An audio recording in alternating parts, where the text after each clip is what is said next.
Hey mga padi, welcome to the channel kung bago ka lang dito and welcome back kung luma ka na dito.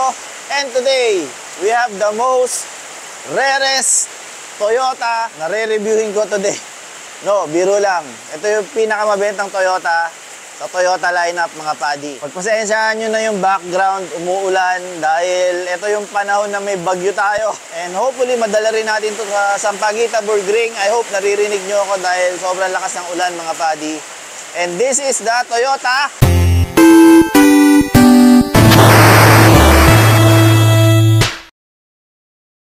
Vios mga padi. This is the Toyota Vios 1.3e CVT. So, ito ang re-reviewin natin for today's video. At syempre, mga Boto Style, ano nga bang gagawin natin dito? We'll check the design, we'll check the interior, titignan natin ang mga creature comforts, features, at syempre, the-drive-in natin yan, mga padi. Pagpasensyahan nyo na, medyo maputik dito sa lugar namin sa Cavite. But, we have a Vios. We have a Vios. The rarest Toyota ever made. Joke lang. This is the pinakamabentang Toyota na makikita mo sa Pilipinas. Sa dagat mo lang yata ito di makikita mga padi. Anyhow, let's start the review. Anyway mga padi, hindi ko na alam kung anong generation ng Vios to dahil ako nga ang pinaka-laziest car reviewer sa balat ng YouTube. Educate nyo na lang ako kung anong generation na to, but this is the latest syempre. Yung may pinakamalaking grill. Yan, yung grill na yan. And then, hindi naman talaga grill lahat yan. Some of them are covered. Pero, ito yung uso na yung may fake vent sa gilid. Yan, fake vents. Meron siyang fog lights. Ilaw are normal halogen lamp. For me, it looks aggressive mga padi. Pero yung body style niya, parang yun pa rin sa, I believe, third generation. Just correct me if I'm wrong, kung may kamalian man ako dahil hindi ko talaga nire-research. Mostly nire-research ko lang is power, torque, transmission. Yun lang. Variant, di masyado. But mamaya pupunta tayo sa interior, checkin natin yan. So ito pa rin yung body style na alam ko ng Gen 3. Correct me if I'm wrong. Very simple design. Sa gilid, meron ko lang isang line na pababang ganyan. Which is, I kinda like. Oh, I kinda like. Kinda like. Meron ko isang line na ganyan. Meron sa baba. And meron din sa gitna na medyo malabo. Napapansin nyo yan. Tatlo yung lines na dyan. Hindi ako fan ng mga lines, pero ito naman very hindi naman siya ganun kahalata. Hindi gaya ng iba na napaka-aggressive nung linya. Dito sa likod mga padi, very simple design. Ganun lang yung light, but I believe this is not the top variant nga dahil puro halogen lights lang siya. Doon ko lang binase hindi ako sure. Dahil wala nga akong alam sa variants, but Vios lang ang nakalagay sa likod. Di ko alam kung ito yung E. So just correct me if I'm wrong, but kaya siguro mabenta tong body style ng Vios na to mga padi. Actually, lahat ng Vios naman mabenta eh. Taxi, Grab, yung iba, police car pa nga. Everywhere, makikita mo to sa Pilipinas. Pwera lang sa dagat mga padi. Well, let's go check the interior naman tayo mga padi. To enter the car mga padi, meron kang susi. Oh, dito na rin yung remote mo. I believe meron tong chip. So, kung magpapaduplicate ka na walang chip, di gagana. Pang pinto lang yun. So, syempre, unlock, lock, and trunk release. Unlock mo lang. Bukas na siya mga padi. Ito na naman tayo. Since this is a Vios, and I don't know what variant, full of hard plastic, pero meron ka namang soft touch dito na merong cloth. Meron kang bottle holder and a little pocket here. Hard plastic. Hindi ako familiar sa dashboard ng mga Vios, pero nakakasakay ako ng Vios na Grab mga buddy. Parang halos hindi naman nagbago. I believe itong multimedia mukhang bago for me. Steering wheel looks the same for me kasi nga nakikita ko sa mga Grab o mga nasasakay kong Grab. It's not leather wrap. So, doon ko rin binabase minsan kung top variant ba siya ng kung G siya or E. Meron ka namang mga buttons dito for your telephone, Bluetooth, volume controls for your multimedia. Ito ang multimedia niya. I don't know what size is this. Tingnan natin kung merong Apple CarPlay, meron. Android Auto, meron din. medyo mabilis ang ano niya, graphics niya compare dun sa huli kong na-review yung Suzuki Ertiga. Pagpasensyahan nyo na yung manok. Tanghali na siyang nagising. But anyway, this is the gauge cluster mga padi. It's all analog. Meron ka lang LCD maliit sa gitna. It displays your basics. Like your trip A, trip B, kilometers per liter. Diba? Average fuel consumption, range, average speed. Don't know kung ano yung blank na yan. Odo, ayan, 6,000 kilometers, 2024 model. Meron ka rin clock, saka yung outside temperature. And yung gear mo, syempre. This is CVT, pero meron siyang manual mode, mga padi. Anyway, I hate to say this. Ito yung pinaka-ayoko sa isang sasakyan. Wala siyang coolant gauge or temperature gauge ng engine or coolant or whatever you want to call it. Wala siya nun. Fuel gauge meron. Pero temperature gauge, wala. Very clean dashboard. Flat. Flat lang siya. Aircon controls mo, rotational buttons. Very basic. Di siya digital. Siguro kung higher variant to, may LCD display ka dyan and puro push buttons yung aircon controls mo. But this one, it's not. But down here, meron ka namang bottle holder. Yan, gaya niyan, dalawa. And gear shifter mo na, nandito mga padi. Covered with piano black. Anong ka ring armrest. Handbrake is still panghunigan mga padi. Tingnan natin gaano kalaki ito. Shit big. Not so big. Kasya lang ng ito. Meron siyang vape, dalawa. Siguro mga 4-5 box ng vape kasya dito. Ganyan lang siya kalaki ang mga body. But anyway, dashboard has two-tone. Meron siyang silver accent. Papunta dun sa may aircon vents. Saka dito sa may multimedia aircon vents dito sa gitna. Saka sa aircon controls mo. All the way here. Dito sa side na to mga body. Sa door wala. All black. At least dito merong nag-break dun sa black. No? Hindi siya puro black. Anyhow, dito naman sa taas mga padi, meron bang salamin? Wow, may salamin ha. Salamin, driver, meron. Passenger, meron din, syempre.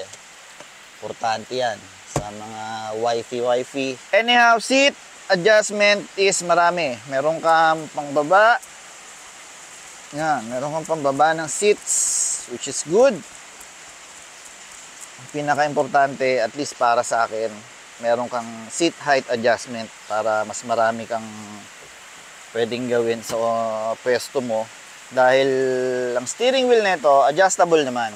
Adjustable yan mga pali. Yun nga lang, napakaliit na adjustment yan. Kung nakikita nyo, yan lang yung adjustment niya mga padi. Sobrang liit. Tilt lang siya. Walang telescopic. Wala siyang telescopic. So, that's it. Pag sinagad mo yung upuan pataas, halos didikit na yung tuhod mo. Itong ang nakasagad ng mababa, medyo dikit na. Ayan, kung nakikita nyo, medyo dikit na yung tuhod ko. Konting ano na lang, dikit na mga padi. But, glove box naman tayo. Silipin natin ang glove box. Makakalimutan ko pa. Wow! It's pretty big glove box mga padi. And separated by ano pa meron siyang dalawang column ng glove box. Merong isang maliit, merong isang malaki. So, maluwag yung glove box niya. Is it ba? Soft opening pa di ba? Sana gawin din ng iba yan, kahit ganyan lang Yung iba kasi bagag, di ba? Maingay. Ito, napakasimple lang. Pakadali lang gawin yan, Soft open. Anyhow, mga buddy, silipin natin ang cover ng seats nito dahil interested ako sa mga ganyang bagay kahit hindi siya leather sa utol ko naman to. It's black. Ayan, kung nakikita nyo, black. I hope nakikita nyo. Black yung cloth nung hindi ko lang makita yung kung two-tone siya. Wala na akong chance para mapakita yung cover ng seats niya dahil doble-doble yung mga nakatakip dito mga buddy. Anyway, silipin naman natin yung likod. Kung ako magdadrive, that's my driving position mga padi. So, upo tayo dun sa kabila. Dito naman sa likod, nawala na yung soft touch material dito sa door cards or sidings. Diba naman yun, Toyota, tinanggal nyo. Napakasimpleng tela lang, ginawa nyo pang plastic. Anyway, full of hard plastic. Meron kang small. Small lang yan mga buddy. Liit eh, oh. Small bottle holder, small packet. And kung ako nga magdadrive mga buddy, ito yung sitting position ko. D4 test tayo. As usual, may sabit, putik. Naputikan ko mga buddy. May konting sabit.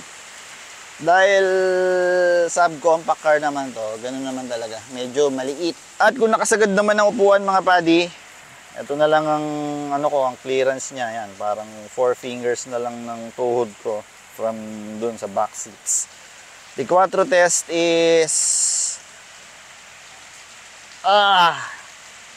kaya, kaso ayoko nang madumihin yung ano dahil umuulan ngayon dito sa Cavite. Maputik. Kaya to pero konting ipit-ipit, pero I can still put my feet underneath the seats. Kung nakikita nyo mga buddy, yan, kita naman. Wala akong makapa na ano dito mga buddy, babaan ng armrest. So, I think walang center armrest to. I assume walang center armrest to dahil wala akong makapang, yun yung binababang pa ganun. Wala eh. Wala akong makapa.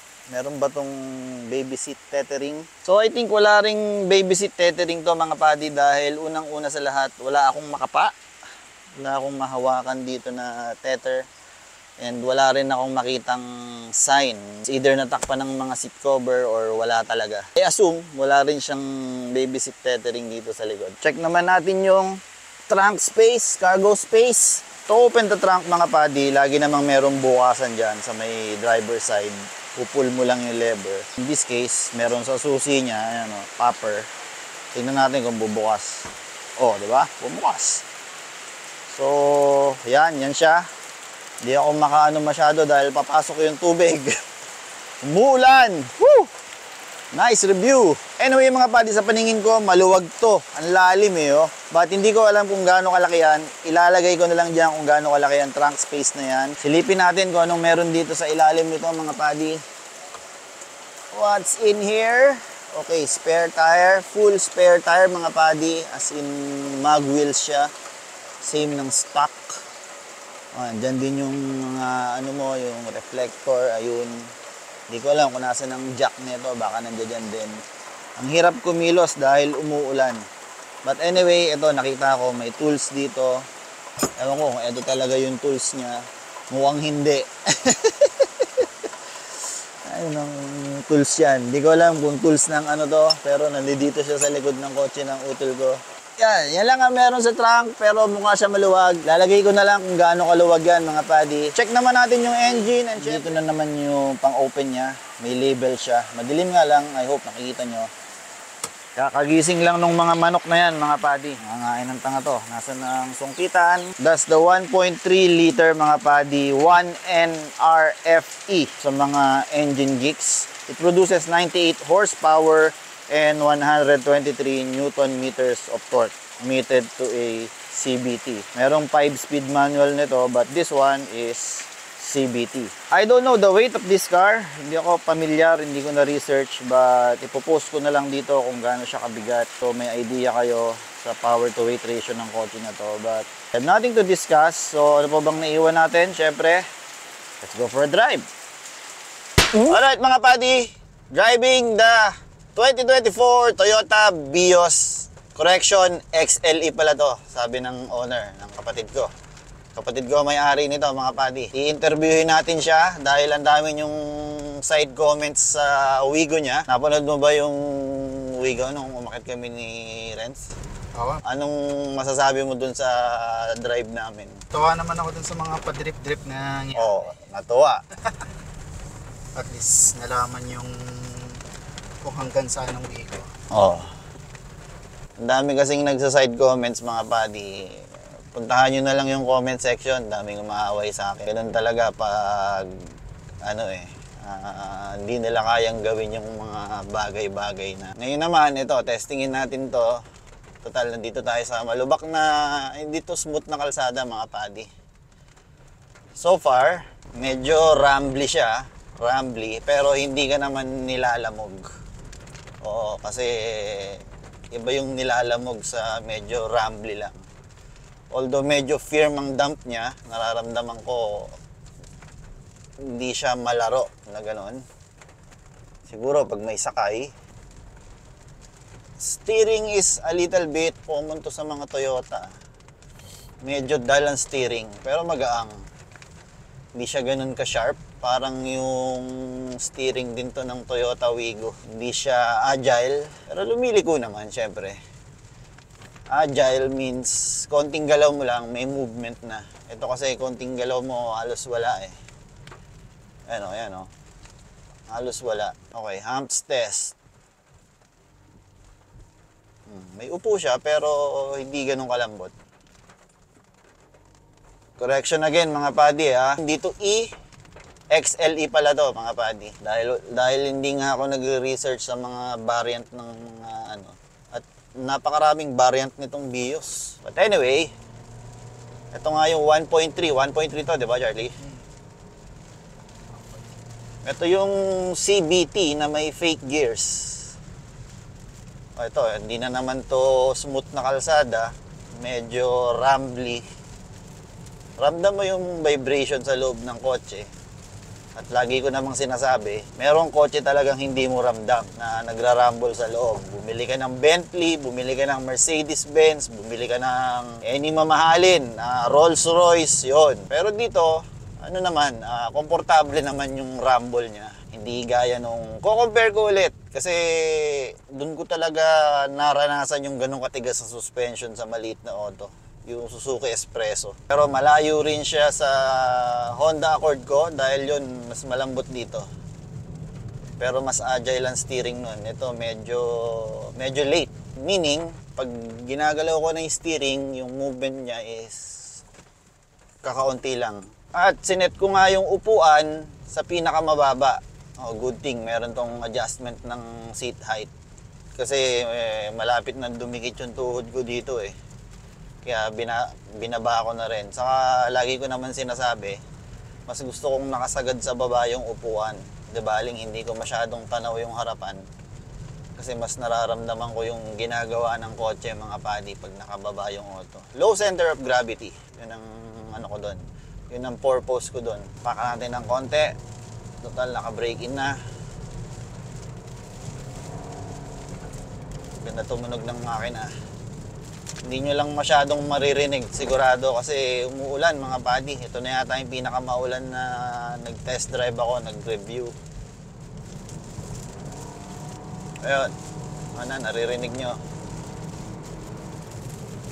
Pero meron tong fake gears. Mamaya, susubukan natin. Ito, ayan, kung nakikita nyo mga padi. Ayan, meron siyang manual. Meron siyang eco mode. Ayan o. Depende sa apak mo yan. Ito na naman tayo dahil bago ang auto. May magsa-side comment na naman dyan. Siyempre bago. Wala pang mga nagra-rattle. Pero yung tinest kong Suzuki Ertiga, kung napanood nyo yung last video ko, napapansin ko lang, bago rin yun. Pero may mga nagra-rattle na plastic, kung ano-ano man. Dito wala. Okay, testing natin yung fake gears. Meron bang gear indicator to? Yeah. Ayun, oh. Nakalagay, number 1. Number 1 kuno. Ang up is up, down is down. Okay. 2. Kita nyo ba sa steering? Ay, kita nyo ba sa gauge? Ayan, 3. 4. Sana lahat ng CVT may ganito, ano? Yung iba kasi walang fake gears eh. Nakakalungkot para sa isang car enthusiast na naririnig mo para kang naka-scooter. Puro ganun lang. Sana ganito. Nag-auto downshift din siya pag gano'n. Nakasagad na pa ako niyan. Third gear.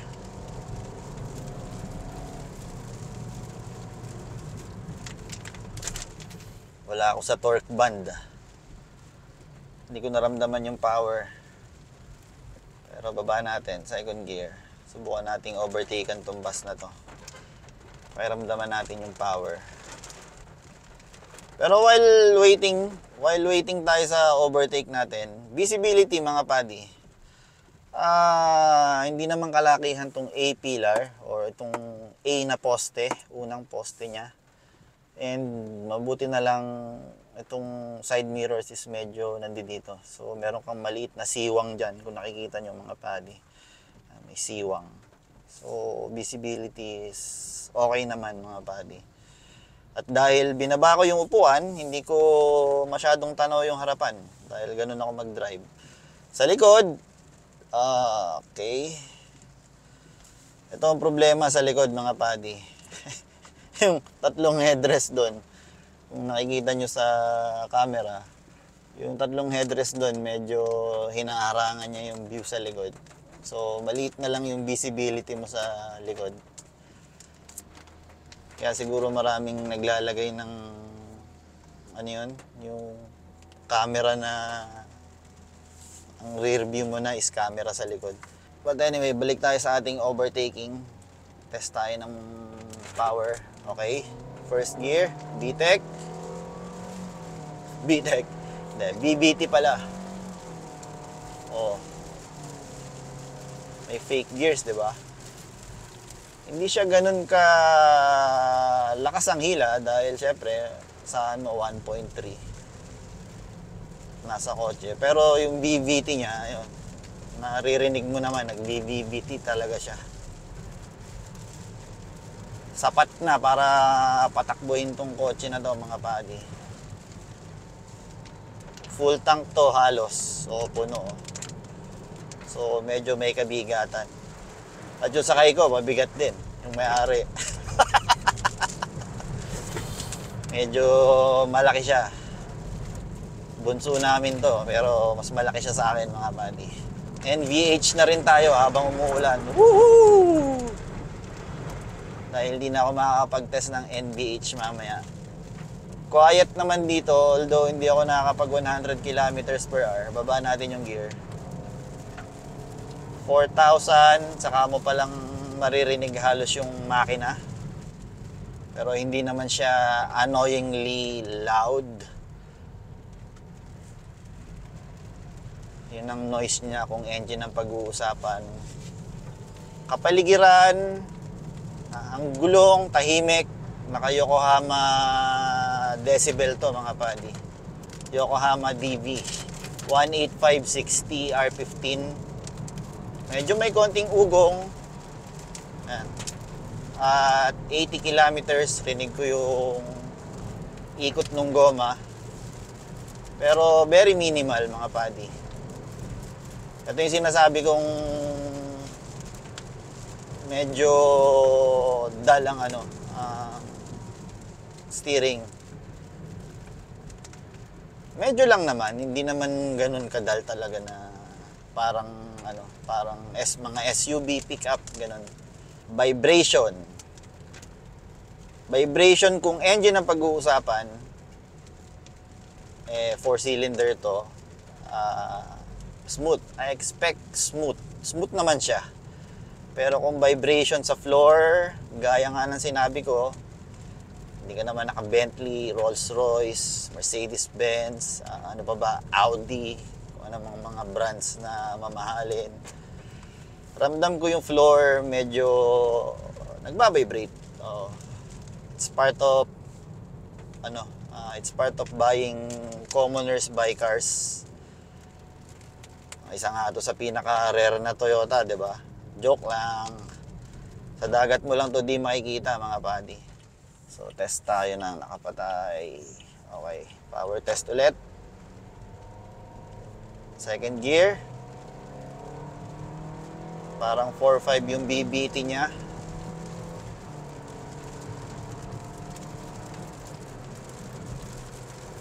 Sagad na yung pako niyan sa sahig. Okay naman. Woohoo! Hindi siya ganun ka smooth pa rin eh. Yung biglang ganun na ganun. Nasalo ng damping niya pero hindi naman siya nag-bottom. Siguro kung yung 1.5 to 140 Newton meters of torque yun, mas ramdam mo ng konti yung power niya. Pero good thing, meron siyang fake gears. Nai-involve ka pa rin kahit papaano, di ba? Kung gusto mong may gawin, hindi gaya nung CVT na put it into drive, then gas and go ka na lang. Yun yung ayaw kong CVT. Ito, okay lang sa akin tong ganitong CVT. Ay, kanan. Kanan. Solid na solid pa yung suspension, mga padi. Okay din yung torque niya. Medyo aapakan mo nga lang talaga. So comfortable, mga padi. Bios. Hindi ko na rin maalala eh. Tagal ko nang na-review yung huling Bios na review ko. Pero alam ko, same body style pa rin ito yun eh. Medyo naiiba lang sa bumper, mga ganun. Hindi ko alam, lalagay ko na lang dyan. Yung nag-pop out na banner na yan or yung link sa description sa baba kung gusto nyo mapanood yung review ko na yun. But yung review ko doon is POV rin pero hindi pa ganito yung style. Medyo na iba na yung style ng pagre-review ko ngayon, mga padi. Alright. Ito, normal. Ayan, yung CVT niya lang mismo yan. Kumakambyo rin pala siya. Oo, pag naka-normal, kumakambyo rin. Ganda tong ganitong CVT. Kesa dun sa CVT dire-diretso lang. Dito, ramdam na ramdam ko yung vibration, mga padi, sa suspension. But, hindi naman siya lamog. Lagi kong sinasabing lamog. Hayaan nyo nang paulit-ulit ako para at least maintindihan ng mga ibang viewers na hindi maalam sa auto. Kayo namang mga maalam, wag nyo naman akong na paulit-ulit. Dahil kung mag-review ako, mahaba eh. Minsan, hindi nyo naman tinatapos. Hayaan nyo lang akong paulit-ulit paminsan-minsan o kahit lagi pa. Meron din siyang map light, mga padi. Hindi ko makalimutan sa review ko. Meron siyang map light. Sa likod, meron ba? Meron. Meron din sa gitna. Meron dito sa gitna, mga padi. Yan, meron. Meron siya sa gitna. Ayun, I hope nakikita nyo dun. Meron siya sa gitna. So, yun lang ang amenities nito. Hindi ko pa nakwento yung preno niya. Preno niya is napakaganda. Pressure is high. Oo, ang taas. Yun nga lang, medyo bitey. Kung naiintindihan nyo yung bitey, kagat agad. So, modulation is a must. Kung ayaw nyong mahilo ang pasahero nyo. As in bitey, ayan o. Yung utol ko, napapa-forward eh. Kailangan talaga modulation. Anyway, mga padi, experience is very satisfied. Yun lang, medyo choosy kasi ko minsan. Gaya nga ng steering nito, medyo may pagkadal. Gusto ko yung medyo agile kahit papano. Choosy lang ako minsan. Saka yun, yung preno, bitey. Yun lang naman ang ko. Pero pressure niya is high. Yun ang maganda ron, mataas ang pressure niya.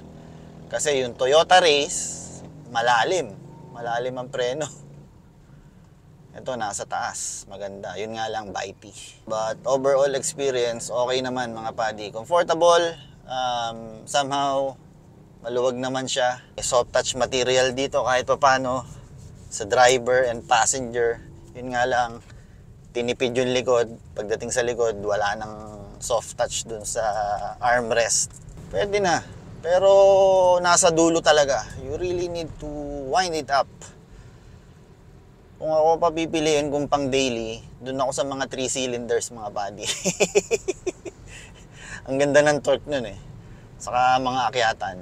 So you really need to wind it up. Normal sa mga 4 cylinders. Unless malaki makina mo. Ito, 1.3 lang naman to. So, yung torque niya is hindi ganun kalaki. And may nasakyan nga akong mga body, Grab, nung isang araw. Kasi pinaayos ko yung motor ko. So, iniwan ko yung motor, nag-grab ako pa uwi. Nakasakay ako ng ganito, 1.3 rin. CVT rin. Matipid daw, matipid.